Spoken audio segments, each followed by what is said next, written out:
Pirmdiena Džilindžers G-spots mērs pret mēru. Partijas Latvijas attīstībai Rīgas mēra amata kandidāts Juris Pūce. Turpinam. Sveiks, Juri. Varbūt pirms ķeramies, kā mums ir ieplānots personālajām par citiem mēra kandidātiem apspriest, varbūt izstāsti, kā tas ir pašvaldībās, ja, piemēram, premjeru virza prezidents, tad kā ir pašvaldībā? Kāda ir tā procedūra? Kā viss notiek? Rīgas gadījumā ievēlē 60 deputātus. Mērs tāds amats nav. Amats saucās domas priekšsēdētājs. Tas nozīmē, ka doma no savu vidus vienu ievēlē par priekšsēdētāju. Viens no tiem 60 kļūst par priekšsēdētāju. Bet kas izvirza? Jebkurš deputāts var izvirzīt. Jebkurš var izvirzīt. Man šķiet, ka nav nekāda minimālo prasību. Kaut viens var izvirzīt. Kaut pats sev var izvirzīt. Un pēc tam vienkārši ir jādabūna. Vairāk par 30 balsī. 31 balss, lai tu kļūtu par mēru. Pēc tam nevis vairākums, piemēram, 10 nebalso un tad 26 ievēlē. Nē, jānobalso 31. Bet, teiksim, ja varbūt tā, ka pirmā kārtā neviens pretendents nesavāc, tad kas tālāk? Tagad man ir jāpadomā, bet man šķiet, ka nekāda īpaša procedūra tālāk nav. Vienkārši ir... Tam, kuram mazāk, tas paiet mojā? Jā, un ejam uz priekšu, kamēr ievēlē. Skaidrs. Vai neievēlē, jo var redzēt, ka vairākums nebalso. Tad vienkārši no jauna izvirzīšana un kamēr ievēlē. Tas ir tā, vairākums vienkārši atturās? Nē, es vispār nepieļauju, ka tāds situācija, šim nekad tā nav nonācis. Nav bijis. Jo parasti jau cenšas vairākums vienoties, kas tad varētu būt mērs, izveidot tā saukto koalīciju, un koalīcijas ietvaros arī vienoties, kurš būs mērs. Izsakot jau iepriekš ir. Zinu. Tam ir tāds laiks, šogad vēlēšana 7. jūnijā, jaunā doma sanāk uz pirmo sēdi 1. jūlijā. Ir laiks līdz 1. jūlijam apspriesties, izrunāties, vienoties par darāmiem darbiem, tad arī kaut kāds atbildība sadalīt. Tad sākam ar vienotības pašreizēju Rīgas mēru, Vilni Ķirsi. Varbūt īsumā, kā tu skaties uz viņa līdzinējo darbību un kā tev šķiet, kādas ir viņa, cerības uz nākamo termiņu palikt amatā? Es esmu diezgan kritiski noskaņots pret to, kā Vilnim Ķirsim ir veicies vadīt Rīgas domu. Ļoti garš iespēju termiņš bija dots. Jā, viņš viņu sadalīja tur gandrīz uz pusēm ar Mārtiņu Staķi, bet praktiski visu šajā laikā bija vadības komandā, bija galvenais vicemērs, atbildēja par infrastruktūras lietām, kas ir lielākais arī tāds izaugsmes potenciāls, kāds pašvaldībai ir, ko viņi var darīt, ja ieguldīt infrastruktūrā. Un darīts tur ir, manuprāt, maz. Ja neskaita regulāros darbus, skaidrs, ka kāds bedrītes lāpa un ielu slauka un ūdens galā pa ūdens trubām iet, tad tādu attīstības lietu nav. Ir bijis ļoti daudz dažādu darba grupu. Visas iestādes ir lēnu garu sapratušas, ka viņām ir izdevīgāk, ka nevis konkrētā iestāde pati pieņem lēmumu, bet ka ir kāds cits, kas viņu vietā vēl paskatās, pavērtē. Viņi var novelt atbildību, jo tur visādas padomes ir saveidotas, lai caurskatītu visus dokumentus. Nav tādu nozīmīgu izrāvienu. Svarīgākais dokuments, ko šī doma ir pieņēmusi, ir tā sauktais pilsētas attīstības plāns, kurš ir 12 gadiem. Pieņēma viņu 2 gadus pa vēlu. Bet tas ir maināms plāns? Jā. Viņi var grozīt. Tur ir noteikti procedūra likumā, noteikti kā to grozīt. Tas nav tik vienkārši, tā kā vienkārši apsvērās un izmaina kā grib. Bet mainīt viņu var. Viņš, manuprāt, tur ir daudz neatbildētu jautājumu. Es, piemēram, esmu vairākiem esošās koalīcijas deputātiem personiskā sarunā uzdevis jautājumu, bet kāpēc jūs, piemēram, nobalsojāt par noteikumu, ka Rīgas pilsētā nevienā vietā Rīgā nedrīkst būvēt jaunu māju augstāk par 6 stāviem? Kāpēc? Ir tāds punkts. Tāds punkts ir nobalsots. Bet tas taču ir muļķīgi. Kāda atšķirība? Nezinu, tur ir Manniņa muiža bulvārī vai... Pagaid, tad mēs 9 stāvu māju nemaz nedrīkst būvēt? Jā, un vairs ne. Tikai tāda, kad projekti ir apstiprināti, jā. Tāda nedrīkst izsniegt būvatļauju. Un vairāk objekti ir apturēti tāpēc. Kur fiška? Viņi neatbild. Viņi stāv pirmkārt. Lielākā daļa no viņiem saka, tāds punkts tur tiešām ir. Apmēram, kā tu man tagad prasi. Tiešām tur tāds punkts ir? Es saku, jā. Viņi saka, kāpēc tāds ir? Es saku, tu man atbildi, tu taču par viņu nobalsoji. Viņš saka, es nezinu, pirmoreiz dzirdu, kāpēc tās noteikums ir. Praksēs bija tāpēc, ka atsevišķi aktīvi arhitekti teica, ka Rīga vienmēr taču ir bijusi tāda salīdzinoši plakana pilsēta ar tādām baznīcu dominantēm. Un būtu nepareizi, ka mēs tagad visās malās sabūvētu augstceltnes. Tāpēc noteiksim šādu noteikumu. Tas ir pat, jā, pieņemsim to veco ēku, kas Elizabetes 2, ja, nojaucam, tad arī varam uzcelt tikai 6 stāvus. Jā, rekonstruēt var esošo, var rekonstruēt un turpināt darboties, bet nojaukt nevar uzbūvēt. Bet, nevar nojaukt un tikpat stāvus uzbūvēt. Nē. Tas izklausās baigi. Nē, tas ir vienkārši stulbi. Un man šķiet, ka, piemēram, Ķirsis to nav pieņēmis, tāpēc, ka viņš ļoti ļaunprātīgi ir gribējis, lai Rīga neattīstās. Bet viņš ir pieņēmis tāpēc, ka vienkārši par nepadomāju, nobalsoja, atnes kaut kādu ierēģi, nobalsoja. Kāpēc neiebilst? Kaut gan iebildi, rakstīja arī attīstīja iebildums, ka tā nevajadzētu. Kāpēc? Tas ir muļķīgs noteikums. Tas nozīmē, ka arī nevienu tā kā saucamo debeskrābu mēs nevaram vairs. Jaunu vairs ne. Tā noteikumi, ja negroz plānu. Plāns ir jāgroz. Manuprāt, šis ir viens no punktiem, kas būtu jāgroz. Viņš ir muļķīgs. Pilnīgi nepamatots punkts. Viņš būtu jāgroz. Bet tur, zinām, procedūra, kāds laiks paies, kamēr to pieņems. Tikmēr attīstītāji, diemžēl, neko izdarīt nevar. Jāgaida ir. Labi, bet jaunais sasaukums to var izdarīt. Var. Bet es saku vēlreiz, tur likums ļoti precīzi procedūru paredz. Tur nevar vienkārši, ka balsot. Tur ir apspriešana jātaisa sabiedriskā. Tur tā, zinām, birokrātija likumā ir uzbūvēta. Vai tu atceries tādu apspriešanu, kad 7 gadus viņi apsprieda par šiem 6 stāviem. Bija 7 gadus bija apspriešana, kaut kur pa vidu tas punkts bija parādījies. Vairāk kārtīgi apspriešanās attīstībai bija norādījuši, ka zina, ka Rīgā vispār zeme ļoti dārga. Zeme ir ļoti dārga, un lai mērķis ir tomēr to zemi maksimāli efektīvi izmantot. Un, ja tu viens variants ir apbūvēt visu zemes gabalu ar ēku, bet tad nav zaļās zonas, nav tas, ko arī Rīga vēlās, un nav iespēja tur bērnu laukumiņu vai nekas tam līdzīgs, vai arī celt vairāk stāvus. Un tad ir tas pats efekts, jo attīstībā beigās ir jāatpelna tā zemes vērtība, ieguldītais darbs būvniecībā, beigās jānopelna, cilvēki nav motīvu to darīt. Ja? Un to vienkārši ignorēja. Tā bija realitāte.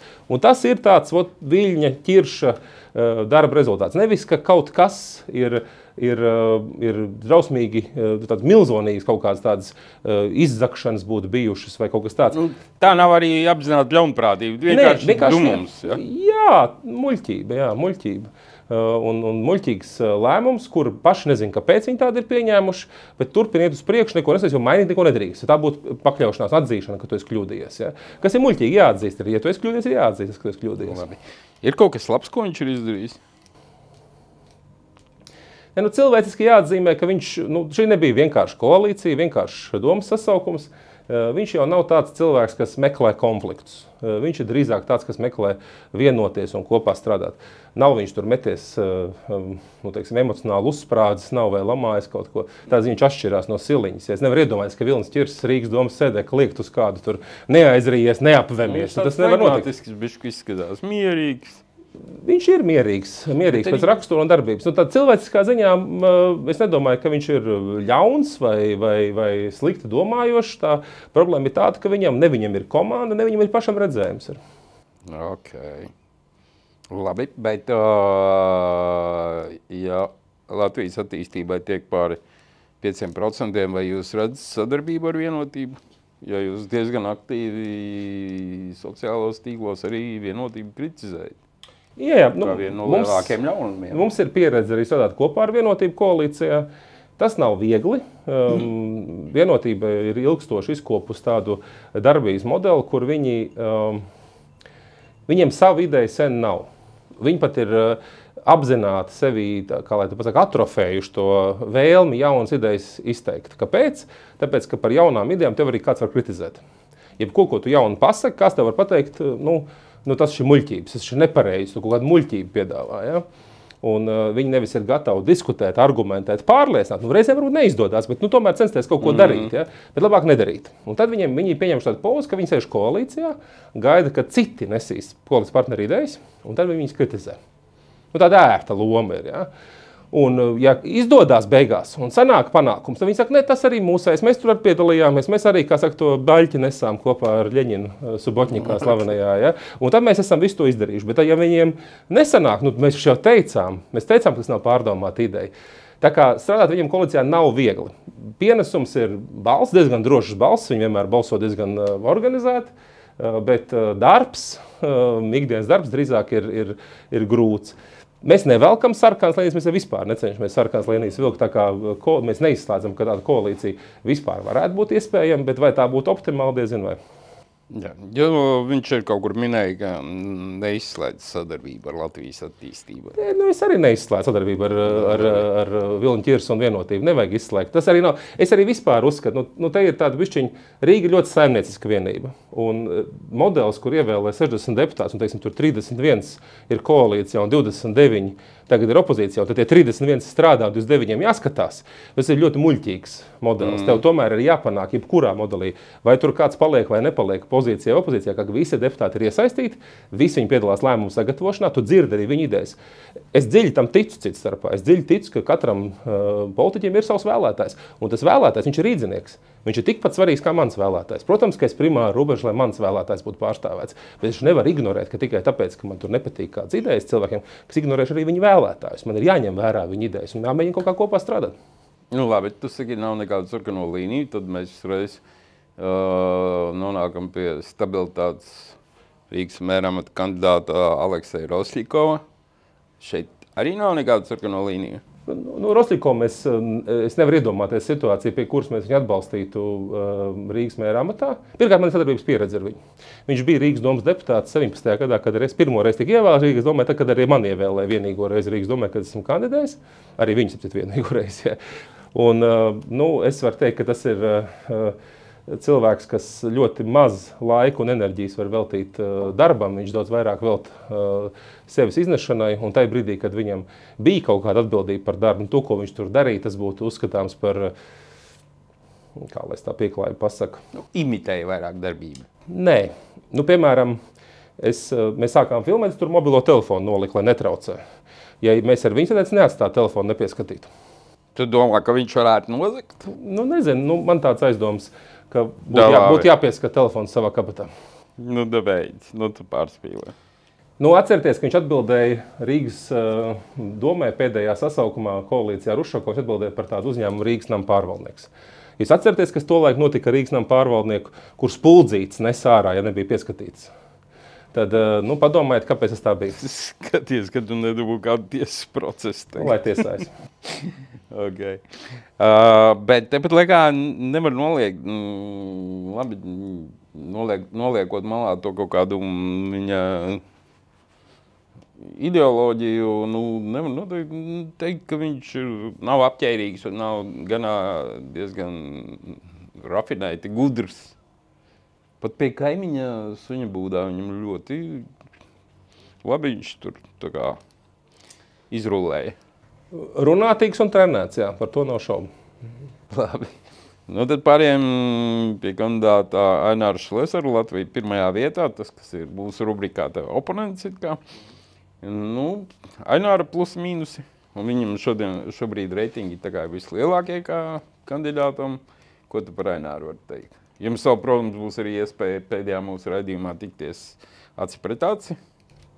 Nu, viņš ir viennozīmīgi skaidrs, ka viņš ir izlēmīgs un spējīgs pieņemt lēmumu. Viņš ir arī gatavs riskēt, un šādā politikā kaut kāda zināma riska daļa ir jāatļaujas, lai tu izdarītu panākumus gūtu. Un viņš, protams, nu, man ir jāpaslavē, man ir grūti, piemēram, paslavēt Vilni Ķirsi vai, nu, nezinu, Edvardu Ratnieku, vai kaut vai to pašu Alekseju Rosļikovu. Mēs pat nezinām, vai viņš kandidēs. Mēs tikai baumas tāds klīst, ja, ka viņš kandidēs. Labi, par Ratnieku mēs zinām, ka viņš kandidēs, bet kāda ir Nacionālās apvienības programma vēlēšanām? Pagaid, mēs par Aināru. Vai Vilnim Ķirsim, viņam nav protams, bet vismaz Ainārs vismaz ir kaut kādas, un tiešām mērķiecīgi kaut kādas konkrētas idejas pateicis. Es varu kādai idejai nepiekrist. Nu, piemēram, viņam ir tā ideja par to iebraukšanas zonu Rīgas centrā. Es nepiekrītu tai. Man liekas, tā ir kļūda. Nepareizs, un pēc tam tur pretī kaut kāda bezmaksas biļetes sabiedriskā transportā. Man liekas, kļūdains koncepts ir. Bet par to var diskutēt. Tā vismaz ir kaut kāda dzīva ideja, pa īstam par Rīgu, ja, par kur tu var parunāties. Ja. Un tādā ziņā tas viņam ir kaut kāds plus, viņš domā acīmredzot par Rīgu, viņam ir piedāvājums, viņš cenšas kaut ko piedāvāt. Ja. Nu, mīnus ir bez Aināra Šlesera, es tur nevienu nezinu. Nu, tas, kas ir, viņam nav nekāds komandas, viņš ir viens. Labi, šad tā dara ar vēlēšanu kampaņās, nu, ka ļoti akcentē vienu figūru, bet patiesībā aiz muguras cilvēki gudri, kas nāk un strādā. Nu, nav Aināram Šleseram nekādas komandas aiz muguras. Mēs labi redzam Saeimas frakcijā, viņam ir ievēlēti deputāti. Vienu mēs zinājām, Vilu Krištopānu, to pašu aizsūtīja uz Briseli. Ko mēs vēl zinām tur, kas viņam strādā? Un atbild ir, nu, nevienu. Tāpēc, ka viņš ir viens, viņam ir savas idejas, bet Rīgā tu viens nestrādā. Rīgas specifika ir tāda, ka tev katru reizi tev ir 8 komitejas, visās mērs līdzi neizsēdēs. Tev katrā ir jābūt saviem pārstāvjiem, kur ir gudri, enerģiski, kas var piedāvāt kā komanda savu plānu, savu redzējumu un visādos sīkumos pieņemt lēmumus. Jo daudz lēmumu noteikti nenonāk nemaz mēram uz galda. Tā ir liela mašīna. Un tev ir jābūt savai komandai, ko šādāt. Viņam komandas arī vēsturiski jāatzīst. Nekāda baiga lielā komanda viņam nebija. Bet atkal tas, ko viņš saka, teiksim, kaut kādās konkrētās vietās piesaistot zinošus profesionāļus, varbūt pat ne no savas partijas, tā ideja, kā tev liekas, ir respektējama? Skaidrs, ka tev ir jānokomplektē. Tad Rīgā pārvaldē primāri jābūt profesionālai. Un, protams, ka tev jānokomplektē tās komandas ar zinošiem cilvēkiem. Nevienmēr līdz šim Rīgai tas izdevies, tur dažādi iemesli ir. Viens ir arī tas, ka Staķa ķirša laikā baigais bardaks bija. Un, pat gadījumos, kad kaut kādi konkursi bija, tur pieteicās tikai daži cilvēki, jo viņiem nav skaidrs, vai viņi varēs dabūt, nevarēs dabūt, vai nebūs tā, ka beigās politiski noraks kādu kandidātu tikai tāpēc, ka nepatīk. Ja? Un tas, protams, atbaida. Un skaidrs, ka tur būs jāmeklē tie profesionāļi un ātri viņi būs jāieceļ, jo tas darbs ir jādara labi. Nevar to izdarīt tikai ar politisku lēmumu, kādam pēc tam tas ir reāli praktiski jāizdara. Tā ideja ir pareiza. Bet es runāju par citu aspektu. Tev, lai tu politisku lēmumu pieņemtu, nepietiek to, ka tu kā Donalds Trumps paraksti executive order un visi tagad klausa tevi. Tu neesi prezidents, tu esi Rīgas domas priekšsēdētājs. Jā, tev ir savas funkcijas, ko tu vari ar parakstu atrisināt. Dot rīkojums, atstādināt kādu cilvēku, to tu vari izdarīt. Ja? Bet lielāko daļu jautājumu tev ir domē jānobalso deputātiem. Vismaz 31 katrā sēdē. Jo tev ir koalīcija. Pirmkārt, tev jābūt tādiem deputātiem, kas var otrus pārliecināt, jo vairumā jautājumu tu vēl vienreiz nav iespēja mēram visiem jautājumiem izsekot. Tas dienas kārtības jautājums pa daudz ir. Ir runa par 10 000 dokumentu gadā. Tad tu skatīji, ka viņš viens pats uzņemās visu kaut ko par daudz un ka viņam ir īsts soliņš, teiksim. Viņš ļoti labi, viņam ļoti labs sniegums ir vēsturiski raugoties. Tā brīdī, ka viņam ir skaidra, precīzi viņa atbildības, jo viņš tur reāli roku dara, ņemās, cīnās par katru sīkumu un kaut kā viņam ir diezgan daudz enerģijas, ja viņš var panākt to rezultātu. Līdz ko viņam ir plašs tas atbildības loks, tā viņš tāpēc koncentrēs uz to vienu un pārējo atstāja novārtā. Un tas ir risks, jo Rīga jau nav viena jautājuma pilsēta. Bet partija Latvijas attīstībai tur redzi varētu sadarboties ar Latviju pirmajā vietā. Šleseru. Gribētu redzēt to viņu komandu pirmkārt, kas tur vēl tiks ievēlēts. Diemžēl ap viņu mēdz grozīties visādi cilvēki, bet konceptuāli mēs sarkano līniju nevelkam. Pie zināmiem apstākļiem, ņemot vērā vēlēšanu rezultātus, tāda situācija var izveidoties. Jā. Ok, labi. Nacionālā apvienībā Edvards Ratnieks. Nacionālā apvienība pēc partijas reitingiem vismaz pēdējiem šodien labi jaunie parādīsies. Viņi bija tā kā šobrīd vadībā, kā man šķiet, tieši tāpēc, ka viņi uzkrītoši tā kā vispār neko nedara. Līdz ar to nav nekādu sūdu, vienkārši klusām sēžam. Un Ratnieks neatgādina tādu džeku, no kura tur kādi ierēģi baidītos, vai viņš varētu viņiem tur kaut kādu. Viņš tagad ir vicemērs, viņš ir vietnieks Vilnim Ķirsim. Un es gribētu aicināt nosaukt tos viņa darbus, ko viņš kā vicemērs ir izdarījis. Viņš ir ar noteiktu atbildības jomu par sadarbības citām pašvaldībām. Piemēram, viņš atbild milzīga tēma ir Rīga pie Rīga. Kā tur attiecības veidojas? Es nevienu iniciatīvu nevaru nosaukt šī gada laikā. Piemēram, tagad pat kā pieņēma grozījums pašvaldību finansēšanas sistēmā, kur mainījās kārtība norēķiniem. Vai viņš piedalījās ar savu, jo tur tā sadarbība ļoti svarīga. Viņš piedalījās ar savu ideju, nepiedalījās. Bet tāpēc man liekas, ka tā ir Nacionālās apvienības stratēģija labāk neko nedarīt. Un tev ir augstākie reitingi. Šāda stratēģija var īstermiņā strādāt. Nacionālā apvienība lielā mērā izbrauc uz to, ka viņiem ir nacionālais jautājums. Jā, viņiem ir savs, kā saka, vienmēr vēlēts, kas vienmēr par viņiem nobalsos. kas viņiem nobalso vienmēr, kuri netik daudz uzskata, ka viņi balso tāpēc, lai kaut ko izdarītu, bet balso, lai nepieļautu, lai turētu to latviešu lietu svētu. Ja? Un viņi balsos droši vien jebkurā gadījumā. Un uz to viņi arī paļaujās. Ja? Es saprotu, ka viņiem tur arī atņēma viņiem to valsts finansējumu par kaut kādiem pārkāpumiem, un tāpēc viņi ir izdomājuši, ka faktiski tādu ļoti zemu profilu kampaņu organizēt, izbraukt uz bāzes vēlētāju, vajag stāstīt. Un individuālās kaut kāds gājiens, un skaidrs, ka tur Ansis Pupols jau ir plakātu izlicis, jo viņš pirmo reizi kandidēja. Jā, man jau teica, kaut kur redzēju pa visu milzu. Jā. Vispār... Man vairāk izbrīnījās, protams, Langa, bet savus plusiņus viņa savāks, un visdrīzāk, ka viņa tur būs. Es domāju, ka Liānas Langas vislabākās cerības ir tikt ievēlētāji tādā gadījumā, ja par Nacionālo apvienību nobalso tikai Nacionālās apvienības regulārais vēlētājs. Jo tiem visticamāk Liāna Langa ir zināma, jo ārpus šīs grupas Liānu Langu zina tikai Latvijas krievi un vērtē negatīvi. Ja? Pārējai daļai cilvēki nekāda nozīmīga, nopietna viedokļa par šo personu politiķi nav. Viņai ir asa pozīcija vienā jautājumā. Teiksim, ekstrēma. Man pārsteidza, nedēļas nogalē bija viņas ieraksts sociālos tīklos, ka viņa ir šausmīgi slikti jutusies, jo slimnīcā guļot dzirdējusi, kā blakus divas māsiņas savā starpā sarunājas krievu valodā.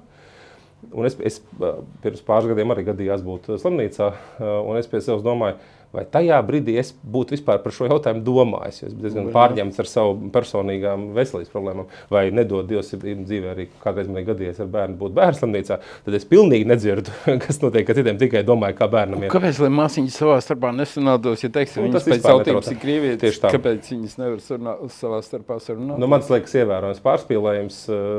Ir skaidrs, ka Rīgā dzīvos dažādu tautību cilvēki, un viņi sarunāsies savā starpā tādās valodās, kādu viņi uzskata par nepieciešamu.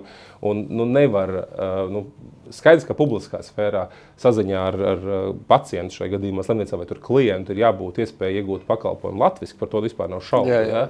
Un tas ir jānodrošina. Bet es neesmu nekad dzīvē dzirdējis, ka Rīgas Stadeņa slimnīcā vai bērnu slimnīcā kādu neapkalpot latviski. Manuprāt, tāda gadījuma nav. Okay. Ar Nacionālo apvienību visdrīzāk varētu iet koalīcijā. Nacionālajai apvienībai nav programmas, tāpēc vispār nav skaidrs, ko viņi grib sasniegt. Un tās programmas nerunāja tikai par konkrētām vēlēšanām. Nacionālajai apvienībai nav programmas. Kaut kādas vispārīgas frāzes ratnieks tur stāsta. 4000 zīmes viņi uzraksta, kas vispār nav programma, tā ir viena lapas puse.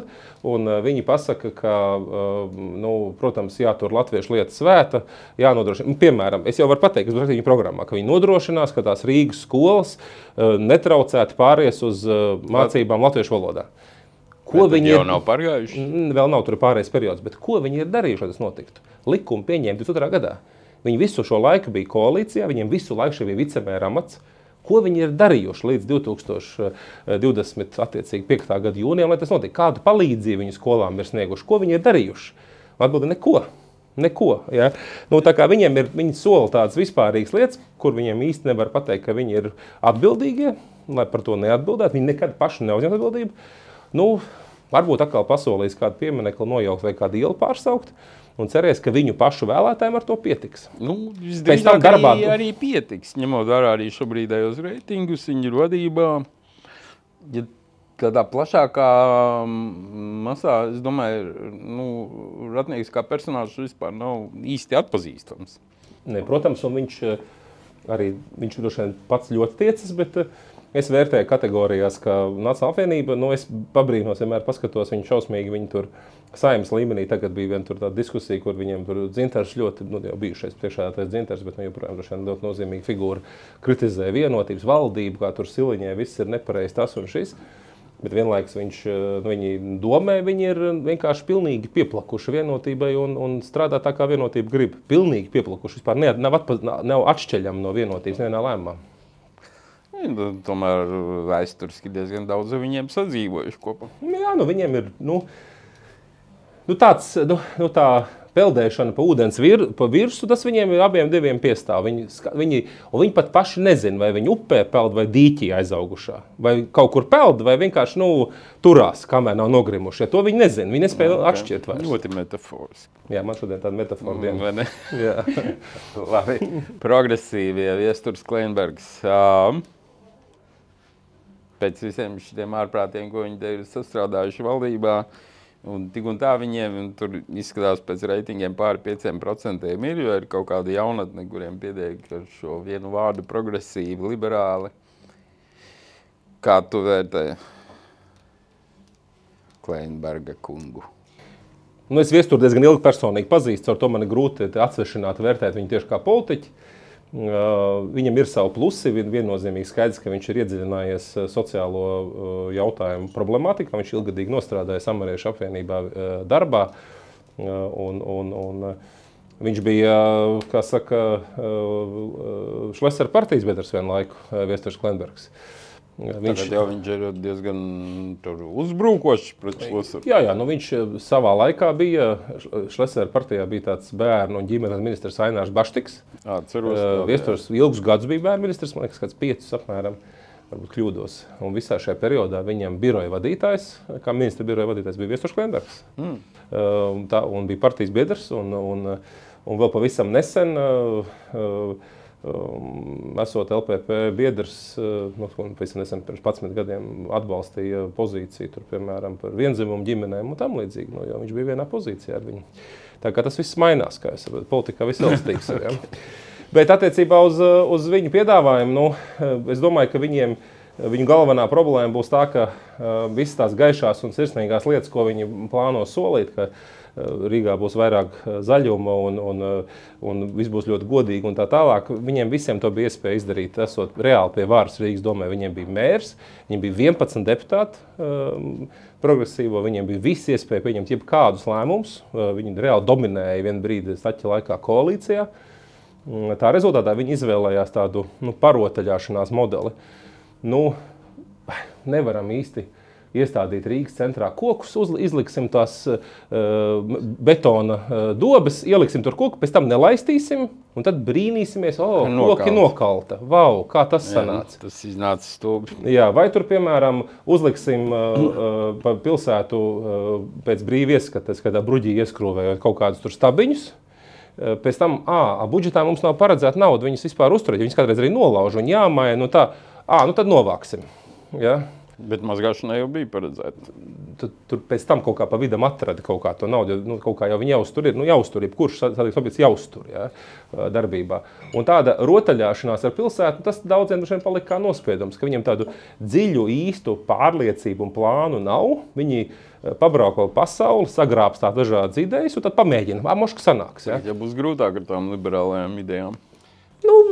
Pēc Trumpa nākšanas pie varas. Man ir grūti pateikt. Vēlētāji ir dažādi un mums ir proporcionāla vēlēšana sistēma. Ievēlē katrs vēlētājs. Kaut kāds vēlētājs viennozīmīgi progresīvi ir. Nav tik liels, kā viņi domā. Ar visu savus visstiprāko politiķu, kāds viņiem ir. Mārtiņš Staķis, vispopulārāko. Viņi kandidējot Eiroparlamenta vēlēšanās, Staķis dabūja Rīgā 10%, nevis 20%. Kāda viņam bija reitingi? Reitingi bija 20%. Ja? Tad viņš dabūja 10%. Tā kā tur ir tā, ka tas brands nemaz nav tik spēcīgs. Un skaidrs, ka visi tie valdība nedarba arī baigi uz viņiem klājas. Tagad viņam to Rīgas domas, protams, neviens nemana.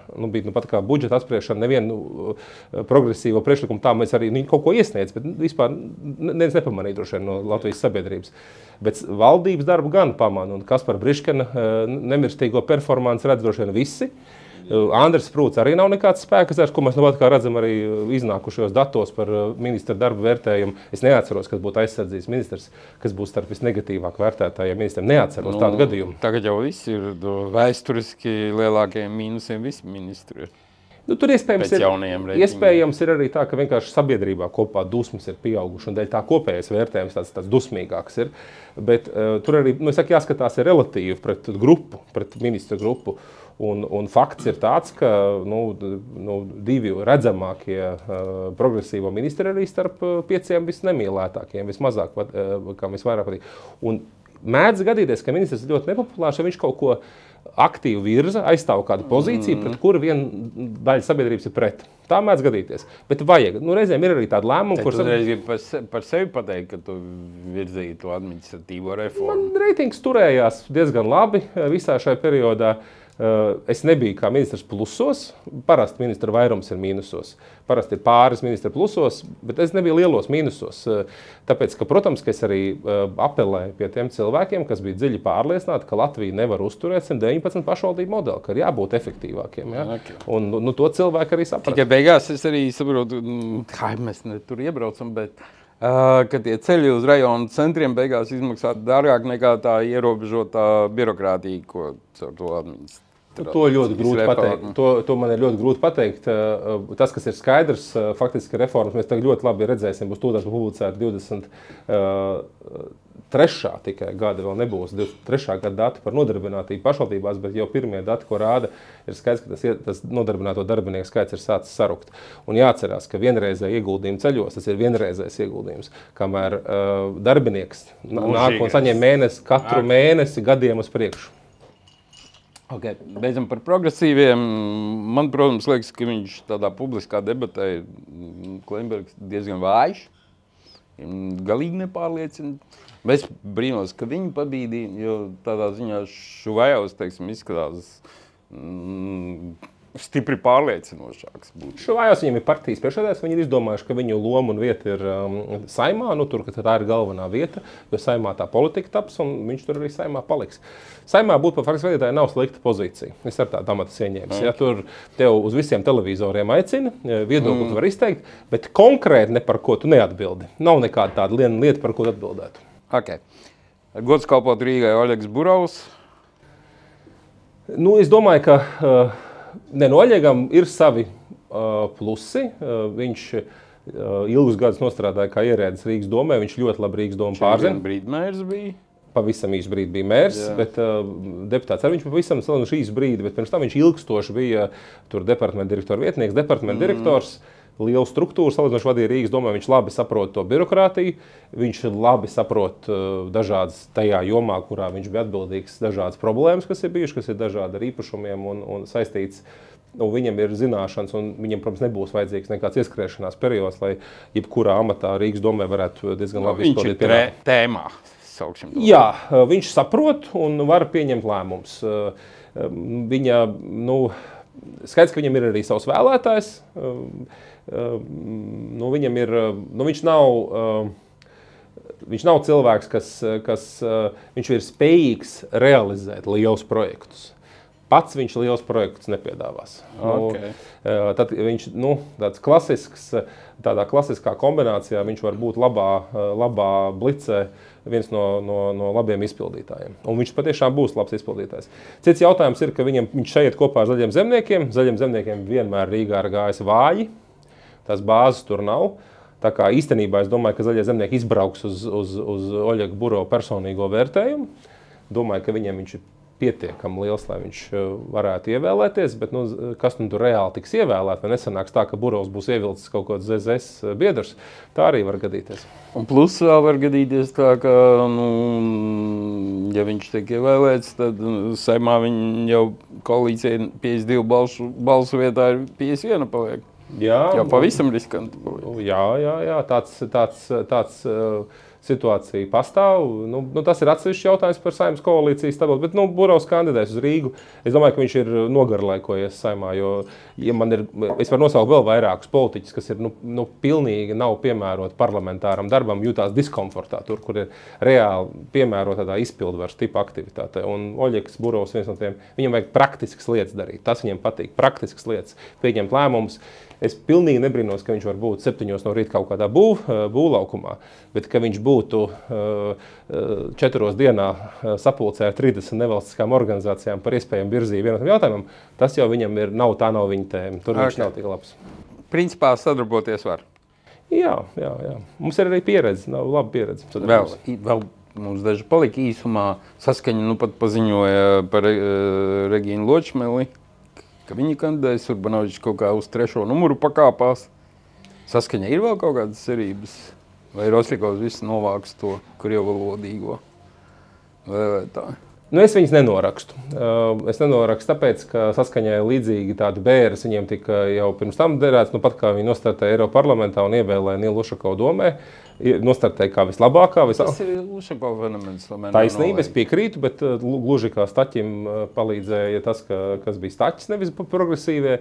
Bet skaidrs, ka kaut kāds vēlētājs, kas nostalģiski atcerās kaut kādu periodu, kad saskaņa bija un ka viņi varēja balsot, noteikti ir saglabājies. Un kaut kādu aspektu viņi var izdarīt, viņi, redzēsim, tur cīņa viņiem būs asa, es piekrītu, ļoti asa konkurence ar Roslikovu, ļoti asa konkurence ar Aināru Šleseru, un vai viņi to vidu atradīs kaut kur pa starp šiem politiķiem un izkaros sev tos 5%, redzēsim. Ja neskaita Urbanovičs, Jānis, tādu spilgtu politiķu, viņiem kandidātu nav. Urbanovičs Jānis, protams, absolūtam vairumam Latvijas-Krievu iedzīvotāju ļoti atpazīstams vārds un uzvārds un kombinācija, tuvu Nilam Ušakovam atpazīstnīgs, protams, ne jau ar tādu emocionālu vilkumu. Ja? Plus Jānis Urbanovičs drusciņi ir uzņēmis tādu savā komunikācijā tādu eksperta pozīciju. Viņš par visu izsakās kā eksperts, drusku tādā skeptiskā notī, bez kaut kādas tādas emocionālas reakcijas, un politiķim tomēr ir jānolasa, ka viņš vēlas izdarīt to, ko viņš sola, ja? un par to es neesmu pārliecināts. Bet kopumā saskaņai, protams, vēsturiski balss ir bijis. Ko viņiem ievēlēs ļoti sarežģīti, jo viņiem, es varu pateikt, kad mēs pirmo zinājām domām 17. gadā, viņiem bija 20 kopā ar gods kalpot Rīgai, tur 32 deputāti, bet konkrēti viņiem bija 22 vai 23. Un, tur bija, daži no tiem deputātiem bija ļoti prātīgi un saprātīgi cilvēki, kas pašvaldībā var rīkoties un lēmumus pieņemt, un kuriem bija normālas pozīcijas, un tur kaut ko var viņiem piekst, kaut ko nepiekst, bet var sarunāties. Bet daži no viņiem bija vienkārši aizņēma vietu pie galda. Jā, viss. Labi. Un balsoja kā vajag. Labi. Skaidrs, ka viņi vienbrīd bija runa, ka saskaņas stabilitāte būs kopā, bet tagad cik var saprast, ka nebūs tomēr. Es ne līdz galam ticēju tam no paša sākuma, jo tur ir vēsture jāatcerās. Roslikovs aizgāja no viņiem ar naidu, nevis ar mīlestību. Un plus viņš arī droši vien neatdod savu vietu kandidēt. Tieši tā. Labi, tad mums ir suverēnā vārā, Julija Stepaņenko, tur kaut ko tu vari piebilst, tur ir kaut kādas cerības vai tas ir stabili zem 5%. Es domāju, ka Julijas Stepaņenko iespēja bija šīs Eiroparlamenta vēlēšanas. Viņai vajadzēja būt daudz aktīvākai un precīzāk trāpošai kampaņai. Julija Stepaņenko ir mūsu laika Taķena Ždanoka. Viņas uzskata ne ar ko neatšķirās no Taķena Ždanokas. Un skaidrs, ka tur vēlētājs bija Taķena Ždanokai, un viņai vajadzēja viņu mēģināt savākt uz sevi, jo viņai viss nav šaubu, ka viņai ir zināšanas un enerģija. Un šajās vēlēšanās varēja savākt, jo balsotāji maz, ar to ar salīdzinoši nelielu balsu skaitu varēja dabūt to ievēlēt. Viņi nedabūja pārliecinoši nozīmīgi atpalika. Ja? Un faktiski viņai sanāca, ka viņi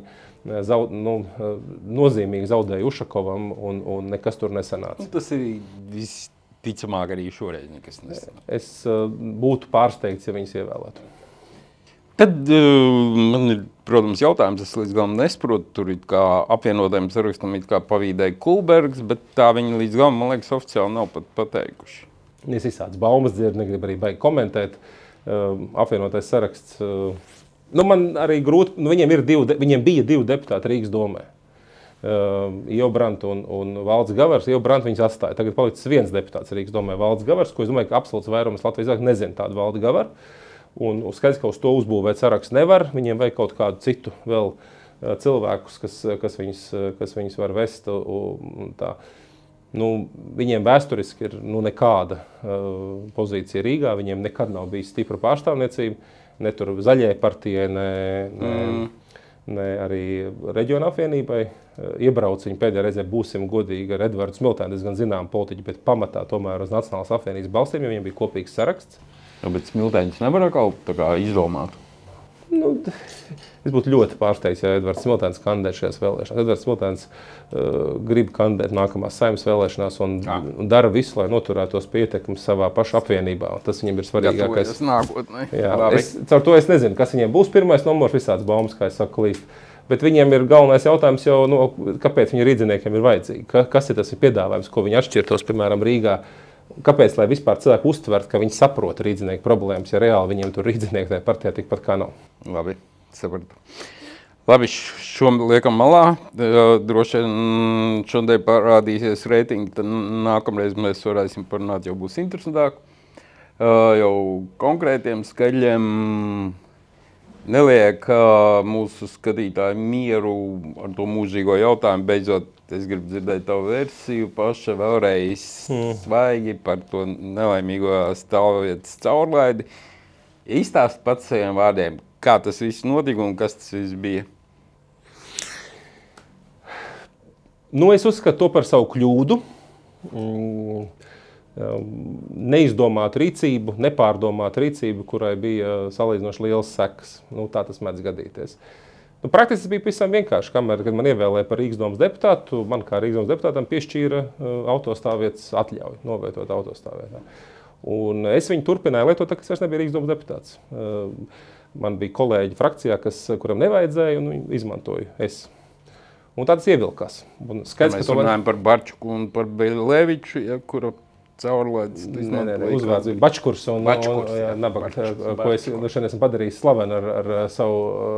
Neviens viņus tāpat nezināja. Jā, un es viņu turpināju lietot, un tas ievilkās. Tā bija tā reāla atbilde. Un atbilde ir, man patiesībā nemaz tik ļoti to nevajadzēja. Nu, tā bija vienkārši tāds pieredums procesā, un kaut kādā brīdī droši vien vajadzēja apstāties, bet neviens tā kā nepateica, ka tā vajag apstāties, un likās tā kā saprotam. Es negribu sev attaisnot nekā, tā bija mana kļūda. Es arī atzinu Knabam, ka tas mans pārkāpums ir. Samaksāju sodu, ko man piespieda. Cik samaksāja? Bija no 70 līdz 700 iespējams. Kādu tieši piešķīra tev Knabs, ja tu vari atklāt? 250 eiro es samaksāju sodu. Tieši tik, cik maksā vienu mēnešu caurlaidi. Un es samaksāju arī valstī zaudējumus, jo man bija jākompensē zaudējumi. Knabs bija aprēķinājis, viņi bija ļoti precīzi saskaitījuši lietošanas reizes, samaksāja 2000 eiro valstī atmaksāja. Tas ir par tiem mēnešiem, kuros kā tu nelikumīgi lietoji šo caurlaidi. Jā, un to visu es samaksāju, uzskatu, ka man arī nebija nekāda pamata apstrīdēt to, jo reāli tas bija fakts, es pārkāpu. Es arī uzskatīju, ka šis ir tāds gadījums, kur man ir politiski jāatbild. Es atkāpos no ministra amata, es atkāpos no partijas priekšsēdētāja amata, lai arī parādītu, ka tā ir jārīkojas. Es vispār uzskatu, ka Latvijā vajadzētu biežāk tā praktizēt. Kā ministram to nepienācās caurlaidi? Nē, kā ministram pienācās dienesta automobīls, kurš man arī vadāja. Kurš man arī vadāja pamatā. Un tāpēc arī baumas bija, ka patiesībā caurlaidi tev vajadzēja priekš sievas, kur man taču sabiedrības integrācijas fondu. Pirmkārt, man sieva strādāja tajā brīdī 3-4 kvartālus no savas darba vietas un reti, kad brauc ar mašīnu, bet lielākais to mašīnu brauc es. Jo es nemēdzu arī valsts mašīnu izmantot, teiksim, kaut kādās tur privātās vajadzībās, un es tā kā diezgan bieži ar to mašīnu arī braucu. Tā kā pamatā izmantoju es. Tā situācija, kāda bija, tāda bija.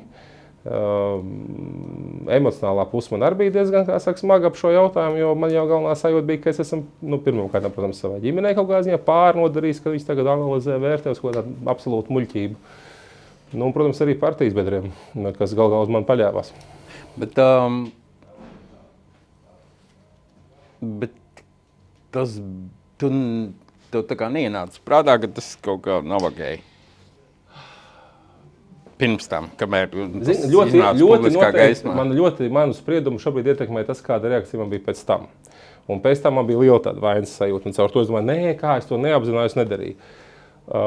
Bet pirms tam es jāsaka godīgi par to neiedomājos. Tas nelikās normāli. Es jau varu pateikt... Tas nav tā, ka tu ieej kaut kādā tādā augstā amatā un vienkārši pazaudē nedaudz realitātes sajūtu un kaut kādas lietas, kas drusku nelikumīgas, jau īpaši neuztrauc.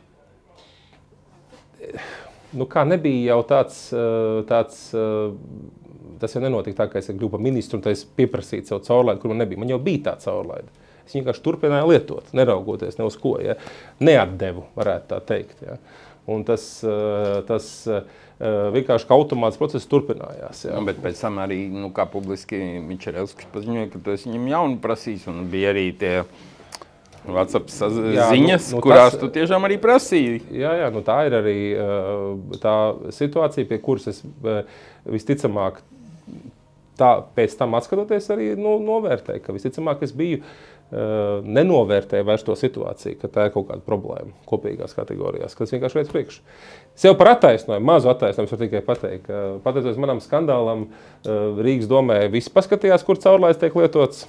Un arī Saeimā paskatījās, un Saeimā 4. deputāti nākamās nedēļas laikā pārreģistrēja nosauc citas automašīnas, ar kurām brauc. Visticamāk, tāpēc, ka kāds cits lietoja tās viņu caurlaidus, ko viņam, lai stāvētu pie Saeimas ir. Visticamāk, tā ir diezgan plaši izplatīta prakse bija.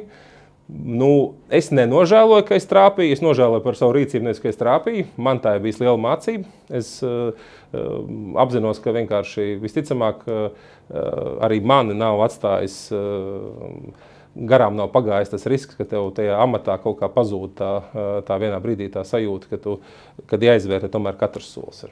Bet tajā brīdī, kad tev ir jau tā kā skaidrs, ka tas jau vairs nav nemaz arī sarežģīti pierādāmi, tev vēl mēģināja stāstīt, ka tā ir jokošanās un apsalšanās. Tajā brīdī tev nelikās, labāk uzreiz, godīgi pasaku, bet tu vēl mēģināji tā kā mānīties. Tā ir dīvaina rīcība vēl plus. Nē, tā nebija. Tur cits konteksts pilnīgi ir. Man tur vienkārši jāsaprot, ka cilvēks, kas izteica šos... Mičerevskis. Vai tu kā Puķins ņem... Nē, Mārs Mičerevskis. Viņš pirms tam faktiski bija mums partijas tāda iekšējā loka cilvēks. Viņš bija valdes loceklis partijā vairākus periodus. Viņš bija, 50 reizes piedalījies dažādās politiskās komplicētās sarunās lietās. Viņš sēdēja manā birojā, kā ministra birojā. Viņš strādāja. Un es biju objektīvi tā kā sašauts, jo man tā sajūta bija tāda, labi, bet kāpēc tu neatnāc pie manis? Un tas saspringums, tā sajūta, tad nodevības sajūta. Jā, bet lai arī kādi viņam būtu tie motīvi, tu nevar noliegt, viņš ziņo par likuma pārkāpumu. Tu tagad viņu nosoda par to, ka kā tu esi savējies, tu nedrīksti ziņot par likuma pārkāpumu. Es stāstu par savu reakciju, nekāpēc es rīkojos vienā otrā veidā, nevis par viņu. Es jutos tajā brīdī, tāds saspringts. Tā bija reāli, nedaudz vairāk kā pusi dienas. Pēc tam jau es sapratu, kā jādara. Ja? Un vakarā jau bija skaidrs, ka es tādu lēmumu biju pieņēmis, ka jāatkāpjas, un nākamā dienā es to paziņoju. Labi, nākamais iebildums, kas izskan, viens ir atkāpties no ministra amata, un otrs, tu tomēr paliki deputāts. Vai tev nešķiet, tu arī aiziet no šī deputāta amata? Jo jūs nākamās vēlēšanās netikāt pār 5%, vai tad nebūtu kaut kā, jums tāds kaut kāds būtiskāks restarts un daudz lielākas iespējas un arī cilvēki to novērtēt, bet šajā gadījumā, labi, aizgāju no ministra, kā uzņēmos atbildību, bet uzskatu, ka man ir tiesības būt par deputātu, neskatoties tādu šaizi. Tātad, no cik amatiem man vienlaikus ir jāatkāpjas, es atkāpos no 2. Un pārtrauc vadīt partiju. Ar 3 faktiski atkāpos arī no apvienību. Toreiz mums bija kopīgi vadītāja amati, kas bija politiskie amati no partijas puses. Atkāpos no ministra, un tas tomēr diezgan nozīmīgs atšķirība būt par ierindas deputātu vai būt par ministru. Un, es uzskatīju, ka tajā brīdī strādāt un nostrādāt to termiņu līdz galam es varu, ka tas pārkāpums nav tik nozīmīgs, lai man būtu jāatkāpjas no visu iespējamā. Es esmu galā atzinis vainu, samaksājis sodu, atvainojies, ka es tā esmu rīkojies, atkāpies, un dod iespēju vēlētājiem izvērtēt, vai ar mani vēlas turpmāk strādāt. Un tāpat laikā tu esi arī tādā veidā apstiprinājis, ka Saeimas deputāts, kurš krāpjās ar caurlaidēm, mēģina uz valsts rēķinu tur kaut kā. Ministrs. Jā, ministrs. Nē, bet es domāju, ka Saeimas deputāts ar šādu backgroundu var būt. Bet Latvijā ir ievēlēti cilvēki Saeimā arī ar kriminālu apsūdzībām un turpinājuši darbu. Man nekas tāds nekad mūžā nav bijis. Labi. Un tad tev vēlētāji pajautās, vai nākotnē, ja tu tiksi atkal Rīgas mēru, ka nevar no tevis vairs sagaidīt šādus pārkāpumus. Man vasarā partijas, bet pagājušā vasarā uzdeva jautājumu, bet vai nebūs tā, ka man kāds tā pajautās? Es saku, tad man laikam jāsola priekšvēlēšana kampaņā, ka visiem būs caurlaides, lai kopīgās kategorijās viss būtu aizsargāti. Es domāju, ka to cilvēkiem ir vai nav jānotic man, protams. Un, protams, ka es nevaru automātiski pieņemt, ka viņi man tic. Es stāstu par saviem darbiem un savām pārliecībām, bet es varu tikai teikt, ka personisko mācību, ko no šā ir gūs, ir ļoti liela. Es nedomāju, ka daudziem tāda mācība ir bijusi. Tā ir ceturdaļai Saeimas deputāti, kur pārreģistrēja, viņi droši vien domā, ka viņi ir izsprukuši. Labi, ok. Labi. Skaidrs ar šo, man liekas, tu izsmeļoši atbildēji. Šobrīd tā aktualitāte ar bankas prezidenta vēlēšanām, tātad sākumā Vienotība progresīvie Mārtiņu Kazāku izvirzīja, progresīvie Reini Bērziņu. Jā. Un tad abas kandidatūras atsauca, pēc tam Santa Purgaile parādījās. Tad atkal viņa pati pēc 3 dienām atsaucās, un tagad ir atgriezies Mārtiņš Kazāks. Kādu visu šo procesu vērtēja? Izklausās diezgan jautri. Var lietot vārdu jautri. Vai nelietot vārdu skumīgi, ja? Es vispār uzskatu, tas ir pazemojoši. Latvijas bankas prezidents nav nekāds jokamats. Šādi Latvijā mēs tur pasmieties apmēram, kas tur monētas iespiest jubilejas. Bet tā nav. Latvijas bankai savas nozīmīgas funkcijas.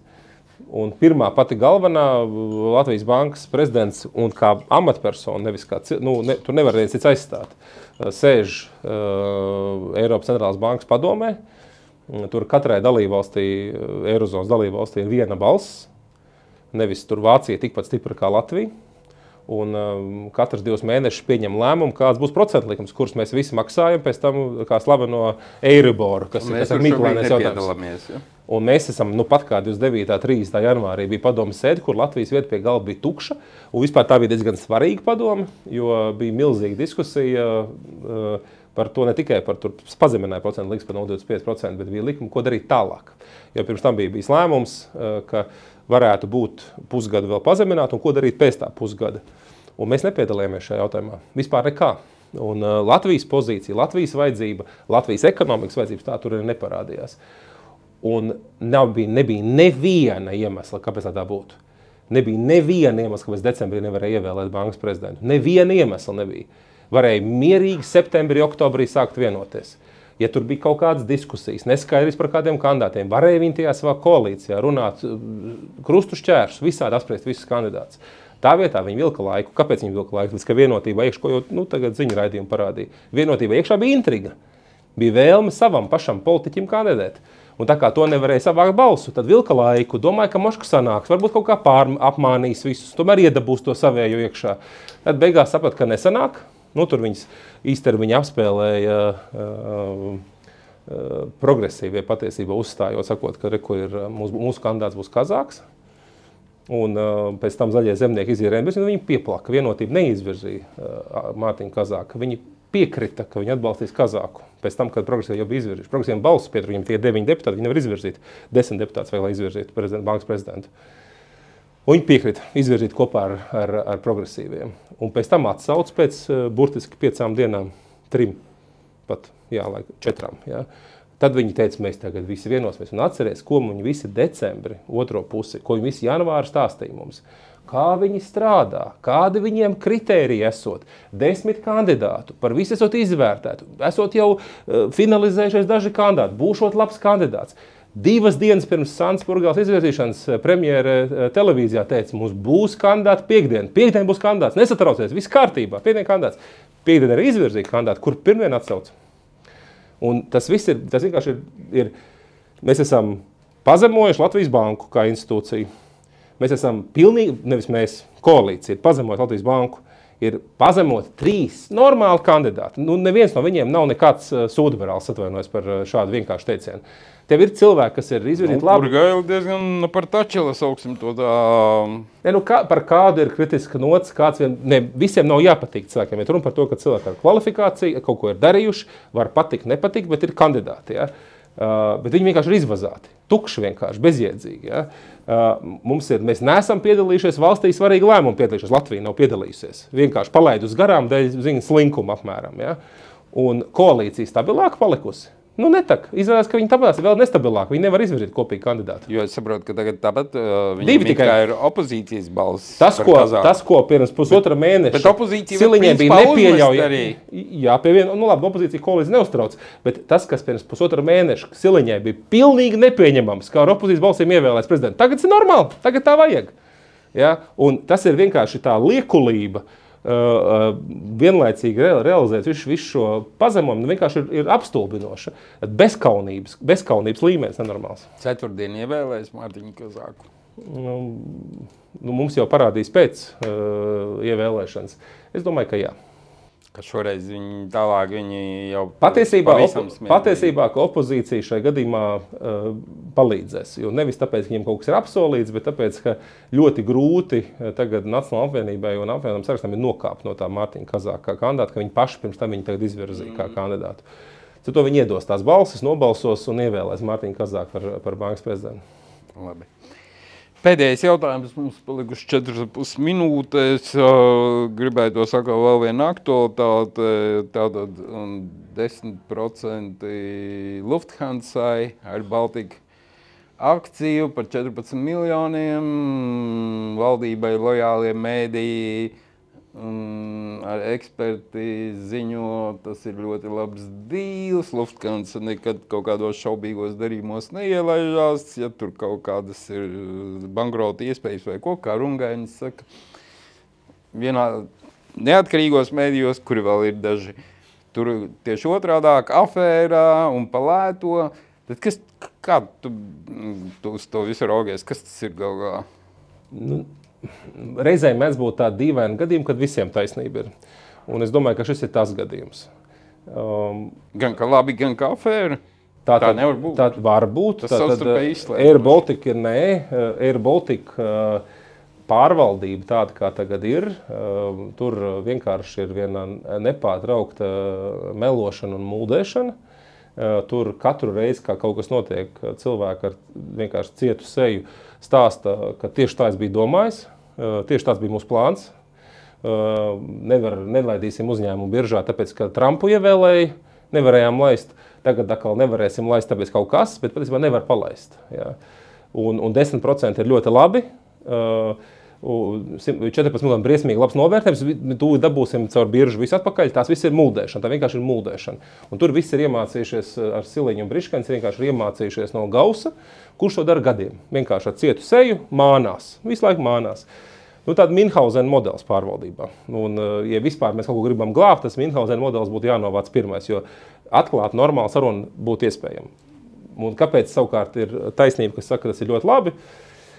Ja mēs abstrahējamies no tā, kā mēs nonācām tajā situācijā, kur mēs esam, bet gribam no šīs situācijas izrāpties, un es uzskatu, ka Air Baltica Latvijai ir vajadzīgs, milzīgi efekti dodoši, nozīmīga lieta. Tad mums ir pirmā lieta, ar ko mums jātiek galā, vai mums valdībai būtu jātiek galā ar Air Baltica ārprātīgi dārgo parādu. Un pagājušajā gadā viņi bija spiesti, jo nebija cits versijas, aizņemties par 14,5% 380 miljonus eiro. Un, lai šo naudu pārfinansētu, viens pats Air Baltica to nevar izdarīt, un valsts tādā veidā pielīdzes nevar, lai samazinātu. Un ir vajadzīgs vēl viens plecs, un Lufthansa līdzdalība kapitālā dod daudz lielāku iespēju, ka mēs varam to izdarīt. Un tāpēc Lufthansa bija vajadzīga. Pat ja viņi tos 10% būtu nopirkuši nevis par 14 miljoniem, bet par 1 eiro, tāpats būtu labāk. Tāpēc, ka viņi būtu iekšā, viņi piedalās, viņi ar savu līdzdalību tiešām dod garantijas, ka te nebūs pilnīgi miskast. Jo viņi ir daudz kur iepirkuši akcijas vēsturiski Eiropā uzņēmumos, tādās pusbankrotējušās avio kompānijās, tur Alitalia un daudz viet citur.